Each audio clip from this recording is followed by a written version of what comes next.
Hello everyone, my name is Sinus Music. Welcome to the channel. If you're new here, please go ahead and hit that subscribe button and please go ahead and like the video if you like the video. Today, I thought I'd go over something that I've been seeing a trend recently in, which is people buying albums. A lot of my friends, a lot of people that I know are buying vinyl records. There's a couple things that I wanted to impart, some knowledge that I've gathered collecting vinyl for about, 10 plus years or so, roughly around that time frame. Here are things that you should know before buying any kind of records at all. Number one, make sure you know why you're buying records in the first place. There are two types of people who buy vinyl records. One who buy vinyl as art and one who buy vinyl as music. Now, if you're the kind of person that buys records for the artwork, by all means, buy your albums to your heart's content. Who am I to say what you're going to do with it? You can pay whatever price you want.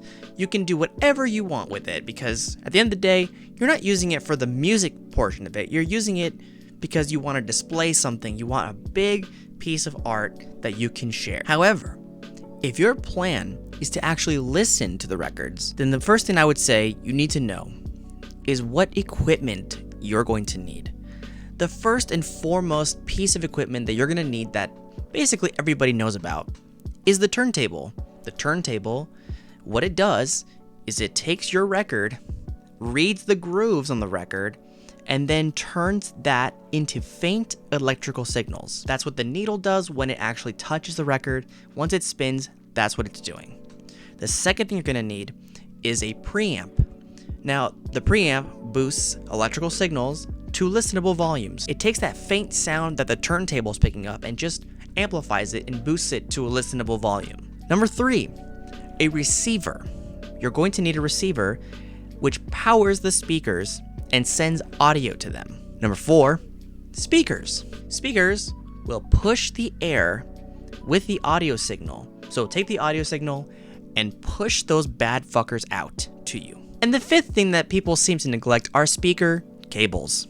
Speaker wires. These are cables that connect the speakers over to the receiver. Seems pretty simple enough. You're gonna have a lot of fun with those speaker wires, let me tell you that. It's gonna be really fucking fun to play that. Now, when you buy these components, minus the speaker wire, you don't need to buy the four components separately. Sometimes they can be built in to other products depending on the gear that you buy. So for example, some turntables actually have preamps built into them, such as the Audio-Technica LP120. Some receivers actually have built-in preamps in them as well. Some speakers actually have amplifiers built into them. These are also known as active speakers. And you'll know you have active speakers if there's a volume knob on them, so you can actually turn up and down the volume. So knowing the reason you'll buy records is pretty important. The second thing I would say you need to know is make sure you have room for it. I don't know if you know this, but vinyl records are fucking big. Vinyl jackets are around 12.375 inches or 31.43 centimeters for everybody else in the entire goddamn world. They're squares. They're big squares. So make sure your space, your room, your whatever, can accommodate the vinyl that you'll buy. And especially if you're gonna buy a large amount of records, make sure your space can accommodate. Now you might be wondering to yourself, where am I gonna store these big chunguses? Where the fuck am I gonna have them? Well, Janice, people typically buy things like IKEA Kallax shelves because they can accommodate the size of records pretty nicely. There's other ones you can find, like off-brand ones, such as ones from Target or Walmart, that do functionally the same thing. Some people put them in milk crates, and some people have other clever means of storing records. But as a rule of thumb, you want to stack records vertically and not on top of each other. The reason why is because if you stack them on top of each other, you can damage the records by applying unnecessary pressure to them, and this will cause records to warp and it will affect the playback. You're going to hear a warble in the noise. Sometimes it might even just destroy the record entirely. Make sure your space can accommodate not only the vinyl that you'll buy, but also the gear that you have. This might be overlooked completely, but you need to make sure that your space can accommodate both parts. This means the record player, possibly the preamp, possibly the receiver, and speakers and speaker wire. Number three, I would say, is where. can you buy records? Now, this may seem a bit obvious, but bear with me because there's a lot to it. Where you buy records depends entirely on what kind of albums you're into. Big box stores actually carry popular or new vinyl records now. I'm not sure specifically when this started, but it's become a lot more popular recently, so there's a lot more options for you to buy. Places like Target and Walmart are what I'm referring to specifically. They even have exclusive colored vinyl that goes only to them. Some examples of artists that are actually there include Jimi Hendrix, to Taylor Swift, to Nirvana, to even the Tron soundtrack. If you want older items or unique records, the best place to typically find them are traditional record stores. Now, there's a specific joy of actually sifting through albums in a record store to find some big scores or really incredible, interesting finds. The feeling of looking through unknown treasures to find either an album you've been looking for or discovering something new is really unique to going to a record store and actually just going through the bins, flipping through albums, and then finding what you want. If you have the money or the ability, even going to a record store to find the most interesting artwork of something you've never heard before and then buying it, that also can be a really cool experience too when it comes to discovering music. It could be an amazing album that you've never heard of, or it could be a huge fucking stinker, but it's the experience of discovery that makes it amazing. Now, if you want to find almost anything, the best place to find it is online. This can mean going to big box stores' websites like Walmart, Target, or Amazon to find specific albums. However, as a warning, sometimes these big box stores can be unreliable. And I'll explain what I mean. Amazon is known for showing albums that are knowingly available to buy, and then will randomly cancel on you for no explicable reason. Not having inventory, who knows? But when you buy it, it shows that it's available, and then they just cancel it. It's happened to me quite a bit. So make sure if you buy an album on Amazon, know there's a chance that you might not even get the damn thing. If it is an album that you are dying for, that you can't go on without, maybe buy it elsewhere. Even if it means more money, it's more secure. And I think that security will really benefit you in the long run. Target can just straight up delay your albums for eternity, and you'll never be able to actually buy your album. This happened to me as well with Blink-182's Buddha. I bought it, Tricolor specifically, on Target's website. It was delayed, and then it was delayed, and then it was delayed, and then it was delayed, and then it was delayed, and then it was delayed, and then it was delayed. Walmart has sketchy sellers that you think you might find the best deal of all time on a record, but they either don't have the product at all, or they send you the wrong thing entirely. Specifically, what happened to me is I bought MGMT's Oracular Spectacular on vinyl. It was a great deal. It was basically a steal at the price that I got it for. At least so I thought. The seller was not Walmart, but someone who sold on Walmart.com. So I thought, you know what? Give it a chance. Let's buy this thing.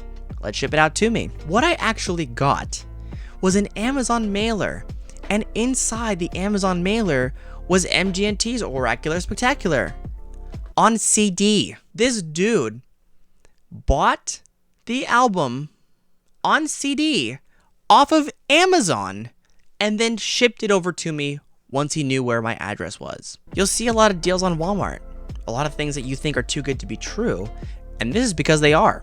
It's a gamble because you don't know if the seller is going to cancel the request or send you the wrong thing entirely, which happens quite a bit. If you see the seller is Walmart, you are typically in good hands. That's just a good rule of thumb.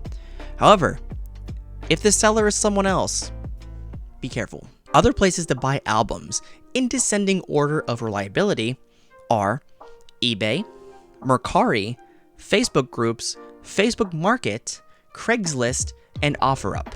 eBay will most likely have the album that you're looking for, but at a marked up price. Make sure the seller is reliable and with a good rating as well. That will really help you a lot. Mercari will have less of a selection of items, but you can sometimes find incredible deals if you're active enough, but you can also find some shit deals too.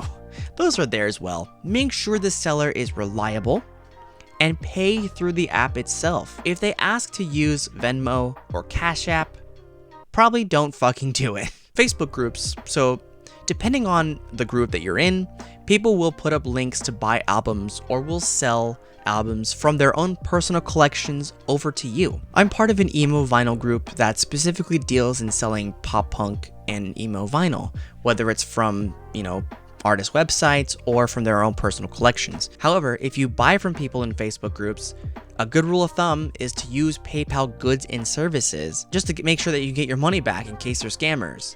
However, there are some people in these groups that are secured or verified as, legitimate sellers, and people will make sure to use friends and family because they don't want to pay taxes on their upcoming tax season. So up to you on how you want to do it, but in my specific way of doing things, just use goods and services. You will save yourself a lot of heartache if you do that. Facebook Marketplace can have vinyl, and I've actually bought records on there before, but it's rare that you'll find specialty albums, and it's even rarer that you'll find an album for a good price on there. But it can happen. You can use Facebook's own paying system, which will protect you. Again, if they ask for Venmo or Cash App, probably don't fucking do it. Craigslist. I've never used Craigslist to buy vinyl, but you can buy damn near anything on Craigslist as far as I'm aware. Maybe just don't expect to buy the vinyl that you're looking for, and just settle for whatever someone wants to get rid of. And you don't really know who you're meeting up with when you're buying the records, so use Craigslist precautions when buying shit from that fucking website. Bring someone with you and be safe and meet it somewhere that's public and typical stuff like that when you buy from Craigslist. OfferUp. I've never bought jack shit off of OfferUp. Like literally any record I've ever wanted. Anything record related ever. The same rules apply from the Craigslist section when you're meeting someone in person to buy a record. Just be safe and things like that. So follow any rule that I listed in the Craigslist portion. However, if they're shipping it to you, use the same rules from the Facebook Marketplace and Mercari sections that I was talking about. So make sure you use the payment system that's actually offered through OfferUp. Make sure that you're secure. Just follow that section.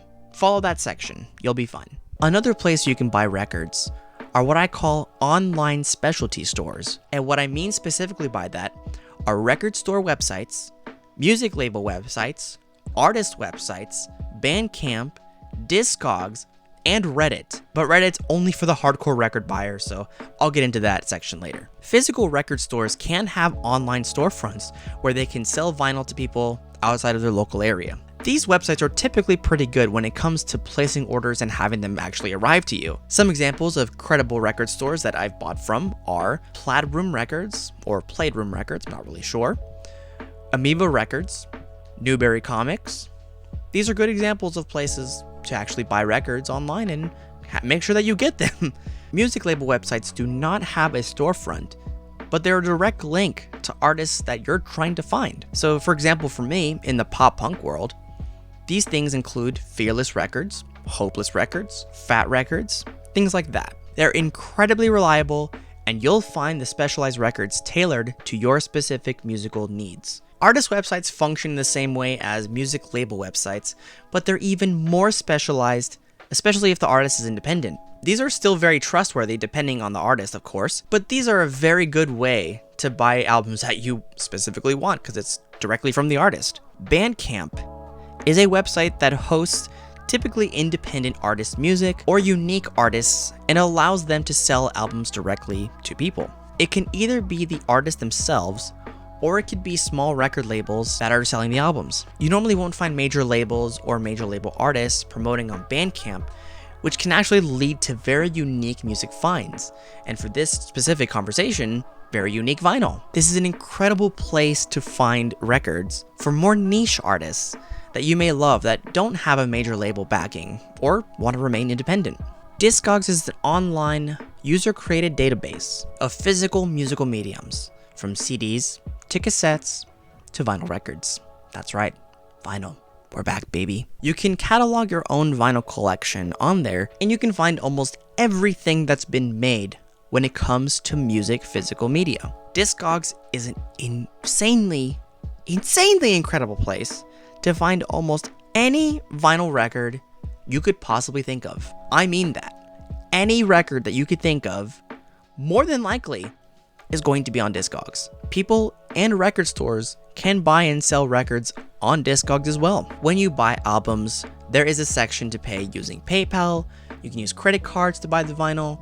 However, if you do buy with a credit card, make sure that you're secure. Make sure the seller is legit. You can check seller ratings on there as well. If they're new, be a little bit careful, but you can typically find good deals if the person's new, but take that with a grain of salt. Reddit, I would say, are where the hardcore record buyers go to secure albums. There are two specific places that I would suggest when you buy on Reddit.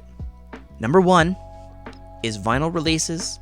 Number two, VinylDeals. VinylReleases is a community of people who post albums the moment they go on sale. The very second they go on sale. New releases, represses, restocks, things like that. You can refresh the page and see an album that's been out of print for damn near 10 years, 20 years, finally go on sale. Just know if it is a sought out record, those albums will sell out in literal single-digit seconds. They will sell out in seconds. Some of my best vinyl record scores have actually come from this specific subreddit. But you'll also have to battle people like scalpers who will buy up lots of stock just to resell for double, if not triple, the amount that it's worth. So just be careful. VinylDeals is a very similar community of people who will scour the internet to find the best deals for vinyl records. They can share any website at all that offers discounts on specific records, such as Amazon, Walmart, Target, record store websites, eBay, whatever. Wherever they can find the best deal, they will post those links. I found some really insanely amazing deals from this specific Reddit, and it's worth checking out if you want to save some money on some great albums. There's somewhat less competition than on the VinylReleases subreddit. Unless it's a fucking phenomenal deal, then they may sell out pretty quickly. Another thing I'd want to know before buying records. Records are fucking expensive. New records used to be somewhat cheap at around 15 to 20 bucks for a single disc vinyl when I started collecting back in around the 2010s. Now, single LPs can go for 25, 30, 35. I've even seen 40, 45, 50, and even fucking higher. That doesn't even include the fucking double LPs, which normally now start at $30. If you're gonna buy albums on vinyl, just make sure that it's an album that you actually enjoy listening to. Used older records can be found for relatively cheap if you look in specific places online, if you go to record stores, swap meets, flea markets, things like that. But buying new records are not cheap. However, the exact reason that they're expensive is the reason that you can actually make money off them. Albums can have high resale value that can go into the hundreds, or in rare instances I've seen, in the thousands, depending on what the album is and how many pressings of them there have been. Still, records are goddamn expensive, so be ready to pay the money for it if you want it. And lastly, just have fun with it. Let's not forget that this hobby is literally just taking a shiny rock to a spinning plastic circle, and then wiggly air is pushed out from cones. Your thoughts? What? At the end of the day, collecting records is meant to be fun and enjoyable, and listening to albums front to back is a fun experience. The fun of listening to music is somewhat stripped away when you have nothing tangible to hold on to own, and physically play and see move. Streaming is fucking phenomenal for effortlessly finding music that you want to listen to immediately. But it's not as cool as seeing the music come from a spinning disc that you have. Most people typically listen to vinyl by themselves, but if you find someone who you can share the vinyl listening experience with, then it makes it that much more enjoyable. There's also an incredible community of people if you join these Facebook groups that I was mentioning before, there's a lot of people that share in the same interest as you when it comes to buying records. You know, it could be specific genres, it could be specific labels, it could be specific sections in terms of like locations. I mean, there's all kinds of groups to join for you to actually find people that share the same common interest as you. And these people are really nice to talk to, and they're really cool, and they share their albums that they bought. They're a great group of people. It's really fun to be able to collect something and be a part of an incredible community of collectors and music enthusiasts that you share a common interest with. At the end of the day, just have fun with it. Thank you so much for checking out the channel. I wanted to give kind of a comprehensive list of things that you should know if you wanted to start collecting records. I think this is pretty, it covers a lot of stuff, and I think that I hopefully got everything. But if not, let me know in the comments down below. I really appreciate any feedback or any criticism, any good note that you guys have. I'm happy to hear all of it. Just let me know. Give the video a like, subscribe to the channel if you haven't already. Thank you guys so much, and hopefully you have a good rest of your day. Peace out, peeps.